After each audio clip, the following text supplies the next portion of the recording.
ilmu agama akan mengawasi kita. Sebelum makan, sebelum minum, sebelum berteman, sebelum mencari pendapatan, maka ilmu agama akan berbicara dengan kita. Ini boleh atau ini tidak boleh. Oleh karena itu, ulama mengatakan kita lebih butuh terhadap ilmu agama ini daripada makanan pada saat sangat lapar, air pada saat sangat dahaga, dan juga tempat tidur pada saat kita sangat capek. Ghazwa TV, media dakwah masa kini. Bismillahirrahmanirrahim. Assalamualaikum warahmatullahi wabarakatuh.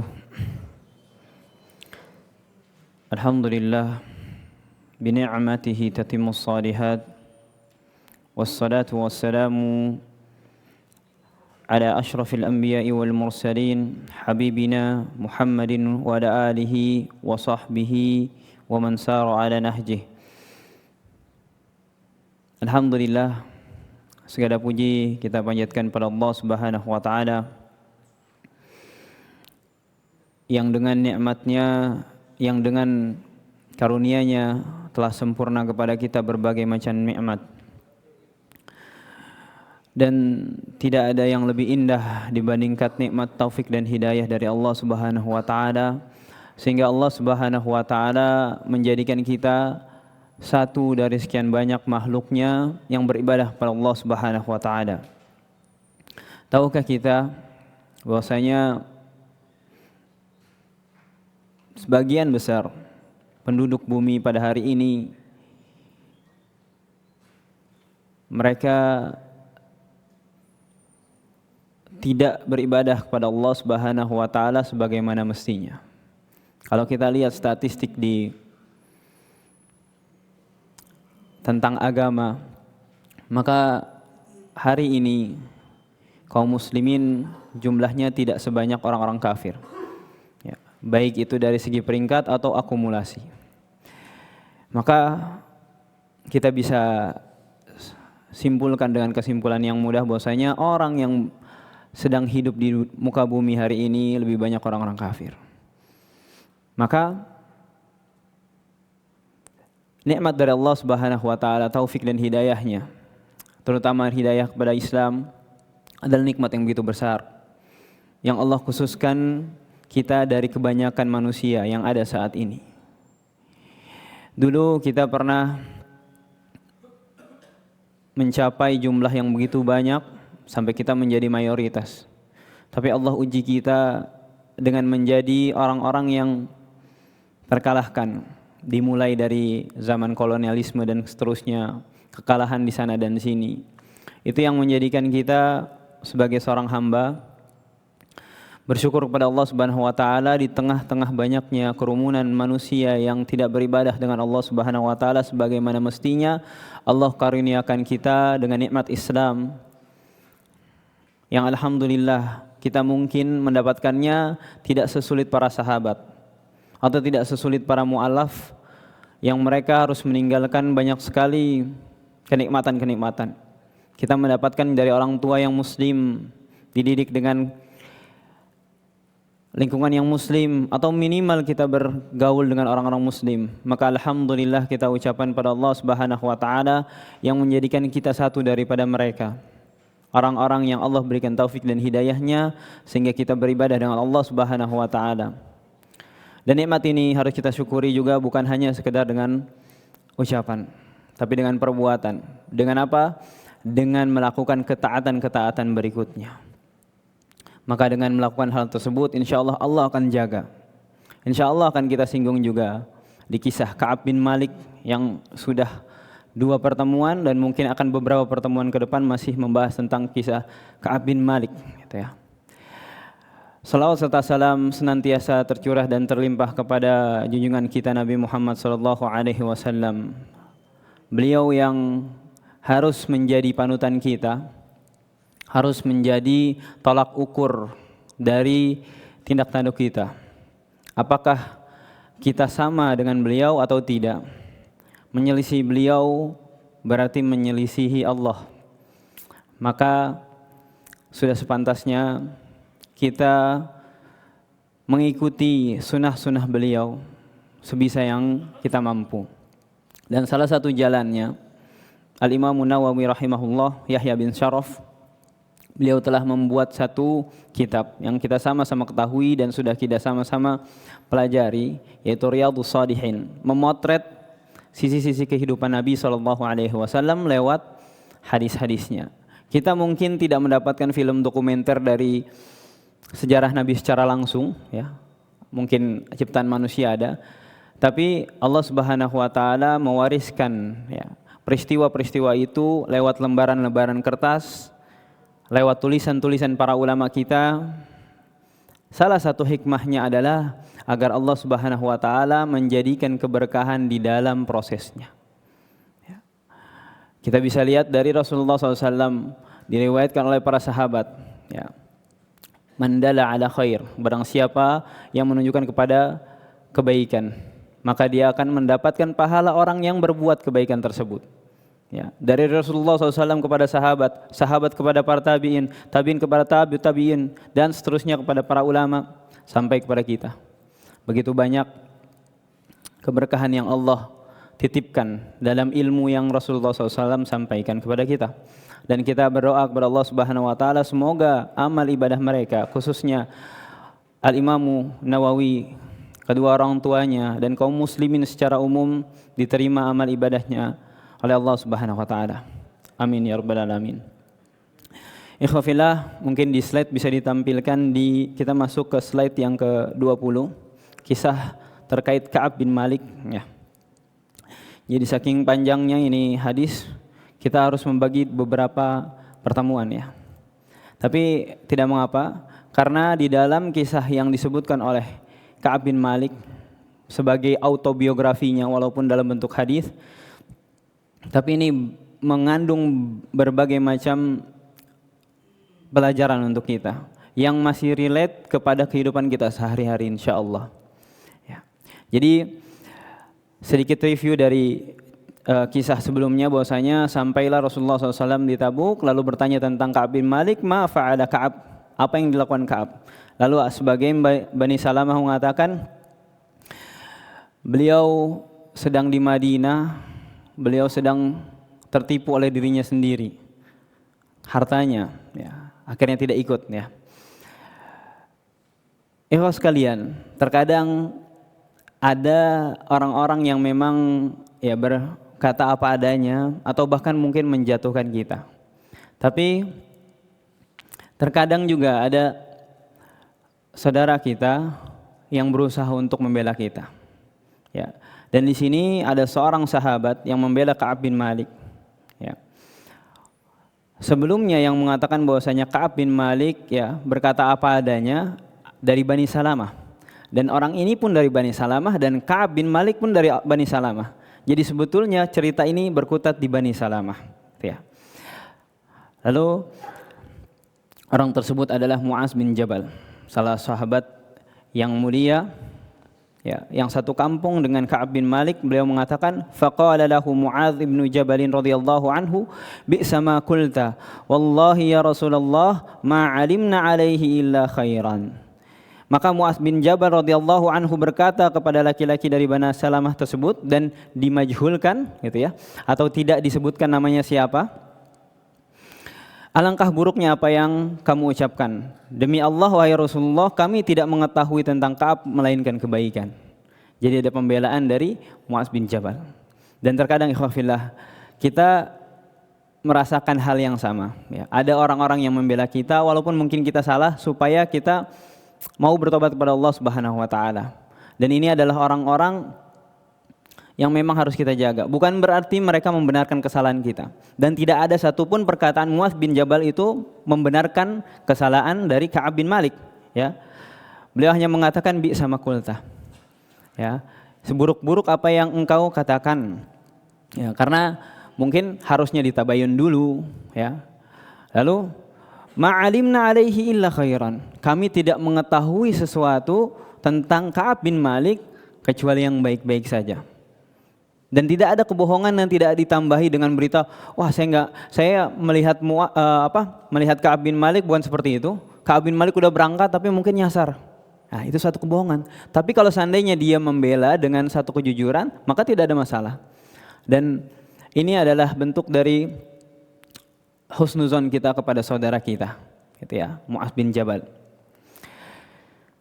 Fasakata Rasulullah sallallahu alaihi wasallam, di slide berikutnya, maka Rasulullah SAW diam, ya, karena ada dua argumen yang saling berbeda pendapat, ya, maka Rasulullah SAW diam. Biasanya Rasulullah SAW diam itu kalau belum ada wahyu, tapi kalau sudah ada wahyu biasanya beliau sampaikan, baik dalam bentuk Al-Quran atau hadis Nabi SAW.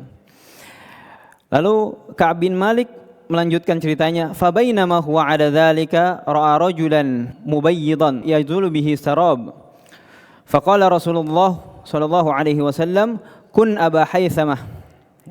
Maka ketika dalam keadaan seperti itu, perdebatan, lalu beliau Rasulullah SAW melihat seseorang laki-laki berpakaian putih yang bayangannya nampak samar karena fata morgana. Jadi kemarin kita katakan bahwasanya perjalanan Rasulullah SAW ini melewati Mafazan, dan Mafazan itu adalah gurun pasir yang begitu luas, gitu ya. Jadi saking panasnya sampai ada fata morgana, dan dari jauh terlihat bahwasanya ada seseorang yang memakai baju putih. Kata Rasulullah SAW, kun Aba Haythamah, ya. Semoga itu adalah Aba Haythamah. Lalu faida huwa Aba Haythamah, maka ternyata orang itu betul Aba Haythamah al-Ansari. Wa huwa alladhi tasaddaqu bi sa'id tamrin ina lamazahul munafiqun. Ya. Maka ternyata benar orang tersebut yang ditunjuk oleh Rasulullah SAW yang baru datang itu Abu Haythamah. Ya. Beliau adalah orang yang telah bersedekah dengan dengan satu ya, satu takaran kurma ketika dihina oleh para orang-orang munafik. Ya. Nah, di Abu Haythamah sebetulnya dia juga punya cerita yang mirip dengan Ka'ab bin Malik. Tapi Abu Haythamah lebih beruntung karena dia memakai momentum kesalahannya dia untuk kembali kepada Allah Subhanahu wa taala, kembali kepada Rasulullah SAW, mengikuti jihad lebih awal dibandingkan Ka'ab bin Malik, ya. Kemarin kita sempat cerita bahwasanya Ka'ab bin Malik sebelum berangkat dia sudah siap-siap, tapi dia ngulur-ngulur. Rasulullah SAW berangkat masih bisa dikejar, masih diulur-ulur. Nah, Abu Haythamah dia merasakan hal yang sama, ya. Bahkan diceritakan di hadis yang lain bahwasanya istrinya menyiapkan kemah untuk dia, ya udah siap-siap untuk berkemah di pelataran rumah mungkin, gitu ya. Intinya sudah disiapkan untuk beristirahat, ya. Tapi beliau ada bisikan jiwa yang mengatakan ma hadza binsaf, ini enggak adil. Rasulullah SAW beranjak untuk pergi ke Tabuk dalam keadaan panas, letih, dan kekurangan persediaan. Sedangkan aku beristirahat di kemah yang nyaman dengan istriku. Lalu Abu Haythamah berangkat. Dan akhirnya berhasil mengejar Rasulullah SAW di Tabuk. Alhamdulillah. Dan perkataan kun Abu Haythamah itu satu bentuk pengagungan, salah satu bentuk penghormatan. Jadilah atau semoga engkau Abu Haythamah, maka betul Abu Haythamah. Artinya ini satu bentuk kebahagiaan untuk Abu Haythamah yang kembali kepada Rasulullah SAW, ya, di waktu yang tepat, ya. Maka Ka'ab bercerita melanjutkan, qala Ka'ab falamma balaghani anna Rasulullah sallallahu alaihi wasallam tawajjaha qafilan min Tabuk hadarani bathi wa tafiqtu atadhakkarul kadhiba. Maka ketika sampai berita kepadaku bahwa Rasulullah SAW berjalan pulang, ya, dari Tabuk, muncullah kesedihan yang mendalam. Aku pun mulai memikirkan alasan-alasan dusta. Ya, ini sudah menjadi sunatullah, ikhwas sekalian. Ini salah satu pintu-pintu syaitan yang sering sekali menimpa kaum muslimin, menimpa manusia secara umumnya. Ketika kita berbuat salah, kita tidak mau mengakuinya, malah mencari alasan, gitu ya. Dan ini yang terjadi juga kepada Ka'ab bin Malik. Wa aqul bima akhruju min sakhati ghadan wa asta'inu ala dzalika bikulli dhi ra'yin min ahli. Dan aku berkata dalam hati, dengan alasan apa aku bisa keluar dari kemarahan beliau besok, kemarahan Rasulullah SAW besok. Dan aku meminta bantuan pendapat mengenai hal itu dari setiap orang yang memiliki pemikiran cerdas dari keluargaku. Jadi dia musyawarah. Karena memang ketika perang Tabuk itu nggak semuanya ikut. Ya, ada juga yang mungkin alasan-alasan yang syar'i mereka nggak ikut. Mereka diskusi, apa kira-kira yang harus saya katakan kepada Rasulullah SAW. Ya. Maka di slide 15, falamma qila inna Rasulullah sallallahu alaihi wasallam qad adalla qadiman zaha anni al-batilu hatta araftu anni lan anjuwa minhu bi syai'in abadan fa ajma' sidqahu. Maka ketika dikatakan bahwasanya Rasulullah SAW telah dekat kedatangannya, lenyaplah kebatilan atau pikiran bohongku. Ini salah satu juga mungkin yang menjadi tuntutan untuk kita, motivasi untuk kita agar senantiasa beramal soleh, karena amal soleh itu akan mengantarkan kepada amal soleh yang berikutnya. Atau mungkin ketika kita sedang bersalah, kita ditunjuki oleh Allah Subhanahu wa Ta'ala cara untuk memperbaiki kesalahan kita. Jadi tadinya sudah mau niat bohong atau mau niat membuat-buat alasan sebagaimana yang dilakukan oleh para orang-orang munafik. Ka'ab bin Malik seketika juga ketika Rasulullah sudah dekat, dia sudah tidak mau lagi. Ya. Hingga aku menyadari bahwa aku tidak akan pernah bisa selamat dari kemarahan beliau dengan alasan dusta sedikit pun. Karena dia tahu karakter Rasulullah SAW seperti apa. Kalau dia berbohong, Allah bisa memberitahukannya dia. Dan karena Ka'ab bin Malik termasuk orang yang belajar di Suffah, ahlu Suffah ya. Termasuk ahlu Suffah, maka dia tahu bagaimana karakter Nabi SAW gitu ya. Akhirnya aku pun membulatkan tekad untuk berkata jujur kepada beliau. Wa asbaha Rasulullah sallallahu alaihi wasallam qadiman wa kana idza qadima min safarin bada'a bil masjid faraqa'a fihi raq'ataini thumma jalasa linnas. Pada pagi hari Rasulullah SAW akhirnya sampai di Madinah. Biasanya apabila beliau kembali dari suatu perjalanan safar, beliau memulainya dengan menuju masjid terlebih dahulu. Ini salah satu sholat sunnah yang dilakukan setelah safar ya. Kalau bisa misalnya setelah pulang dari safar, antum jangan langsung ke rumah dulu, bisa ke masjid dulu sholat 2 rakaat. Sebagaimana yang Rasulullah SAW lakukan. Ya. Kemudian duduk menghadap orang-orang. Falamma fa'ala dzalik ja'ahul mukhallafuna ya'tadziruna ilaihi. Nah, setelah beliau menghadap kepada manusia, baru datang tuh orang-orang yang enggak ikut ya. Maka datanglah kepada beliau orang-orang yang tertinggal dan tidak ikut berperang. Mereka mengemukakan alasan-alasan kepada Rasulullah SAW gitu ya. Baru mulai.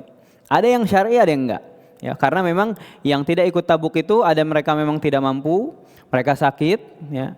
Mereka punya uzur-uzur syar'i yang lain gitu ya. Tapi ada juga yang semisal dengan Ka'ab bin Malik. Dia punya kemampuan, dia punya waktu, tapi tidak melakukannya. Ya. Dan biasanya yang seperti itu adalah orang-orang munafik. Gitu ya. Wa yahlifuna lahu wa kanu bid'an wa thamanina rajulan. Dan mereka bersumpah kepadanya dan jumlahnya adalah 80 lebih laki-laki. Bayangkan, rajulan di sini disebutkan. Kenapa nggak disebutkan nisaan atau tiflan? Ya, nggak disebutkan wanita atau anak-anak, karena memang yang punya kewajiban untuk ikut perang bersama Rasulullah SAW adalah laki-laki dewasa. Dan 80 ini bilangan yang cukup besar. Di antara mereka banyak kan orang-orang munafik yang alasannya itu mereka buat-buat. Dan salah satunya Ka'ab bin Malik ingin membuat-buat alasan, tapi beliau sudah pasrah karena beliau sudah tahu karakter Rasulullah SAW. Ya, kalau seandainya beliau bohong, apa yang akan dilakukan oleh Rasulullah SAW? Faqubila minhum alaniyatahum wa baya'uhum wastaghfara lahum. Ya, maka Rasulullah SAW menerima apa yang tampak dari mereka, alasan-alasan mereka. Mereka bilang mereka ya sakitlah seterusnya. Rasulullah terima. Ya, Rasulullah terima. Dan mereka membaiat kembali, berjanji setia kepada Rasulullah SAW. Dan memohonkan ampunan bagi mereka. Ya, Rasulullah SAW memberikan istighfar. Dan di sini Rasulullah SAW menerima. Ya. Tapi beda nanti perlakuan kepada Ka'ab bin Malik. Wa wakala sarairahum ilallahi ta'ala hatta ji'tu. Dan menyerahkan urusan batin kepada Allah Subhanahu wa taala ya. Uzur-uzurnya orang munafik oke diterima. Minta istighfar diistighfarin ya. Meminta ampunan kepada Allah Subhanahu wa taala, Rasulullah mintakan ampunan.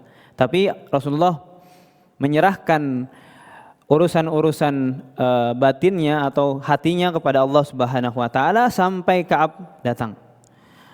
Lalu falamma sallamtu tabassamal mughdabi.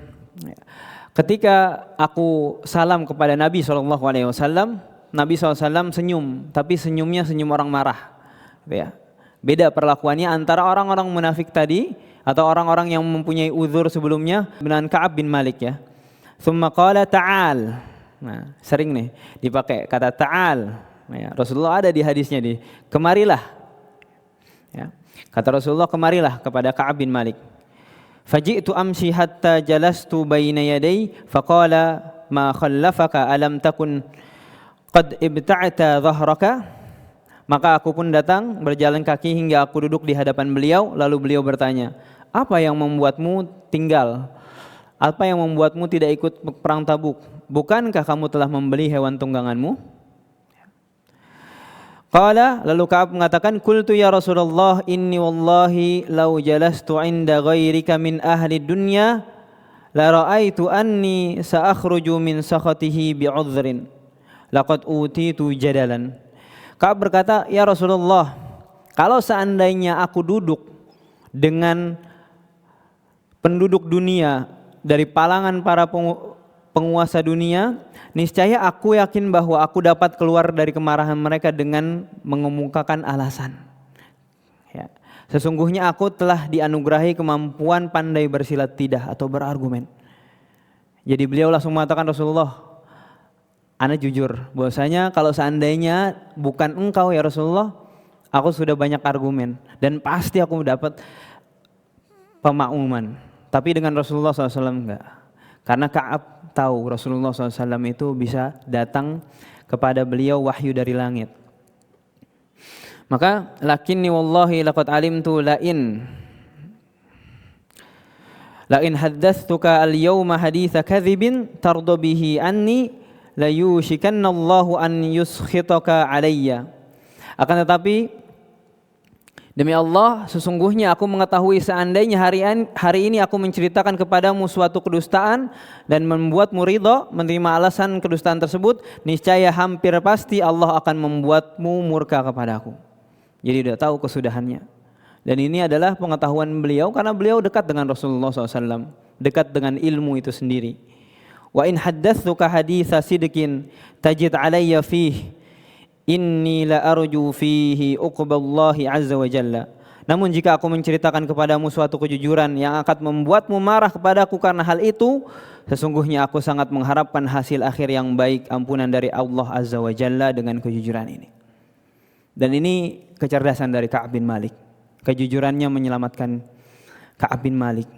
Ya. Karena memang sudah di ujung tanduk. Ya, berbeda dengan sikap orang-orang munafik. Orang-orang munafik mereka membuat alasan yang mungkin kita bisa tahu bahwasanya alasan itu hanya alasan yang dibuat-buat. Tapi kalau Ka'ab bin Malik dia punya kemampuan untuk membuat alasan, dia tidak membuat alasan.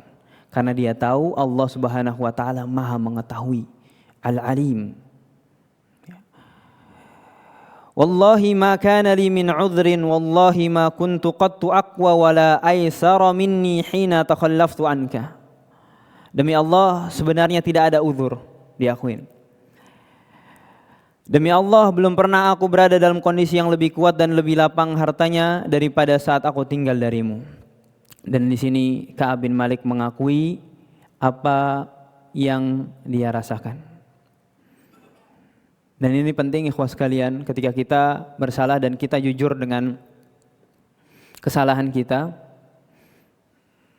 insyaallah Allah Subhanahu wa taala akan menunjuki kita cara untuk memperbaikinya. Ya, bahkan mungkin kalau teman-teman yang sudah menghafal surat Al-Qalam, di situ ada ashabul jannah ya, para pemilik kebun. Mereka saja ketika sudah kikir, pelit dan seterusnya, mereka akhirnya kembali pada Allah, tobat. Dan mereka masih mengharapkan kebaikan dari Allah Subhanahu wa taala dari tobat mereka. Karena Taubat itu membuat Allah Subhanahu wa taala bahagia. Asa rabbuna ayyubdilana khairan minha inna ila rabbina raghibun. Ya. Semoga Tuhan kami menggantikan kebaikan untuk kami. Ya. Kepada Tuhan kamilah kami berharap. Jadi harapan bagi orang-orang yang bersalah itu masih ada. Taubat kepada Allah Subhanahu wa taala adalah jalan untuk mendapatkan harapan tersebut. Dan ini yang dibuktikan oleh Ka'ab bin Malik. Walaupun ikhwas sekalian, konsekuensi dari kesalahan itu harus ada. Karena disitulah hikmah Allah Subhanahu wa taala, pendidikan untuk kita bahwasanya ketika kita melakukan kesalahan, kita harus membayar sesuatu. Dan ketika kita tegar di situ, Allah akan memberikan penerimaan atas taubat kita. Dan tahukah hadirin sekalian bahwasanya penerimaan taubat kita adalah kegembiraan bagi Allah Subhanahu wa taala. Kalau kita sudah disenangi Allah Subhanahu wa taala, Allah mudah saja membuat orang lain senang. Dan mungkin kita cukupkan pertemuan kita sampai di potongan ini. InsyaAllah akan kita lanjutkan di pertemuan berikutnya, yang InsyaAllah di pertemuan berikutnya kita akan lihat bagaimana kesulitan Ka'ab bin Malik dan godaannya masih tetap ada. Sebelumnya godaan Ka'ab bin Malik di harta, sebelumnya lagi dia godaan ingin berbohong, setelahnya nanti ada godaan-godaan yang lebih besar lagi, dan InsyaAllah Allah mudahkan Ka'ab bin Malik untuk keluar dari situ. Dan setelah itu kita lihat apa yang akan didapatkan oleh Ka'ab bin Malik. Wallahu ta'ala a'lam bisawab. Semoga bisa berfaedah untuk kita semua. Kita tutup dengan kita baca kafaratul majlis. Subhanakallahumma bihamdika asyhadu an la ilaha illa anta astaghfiruka wa atubu ilaik. Assalamualaikum warahmatullahi wabarakatuh.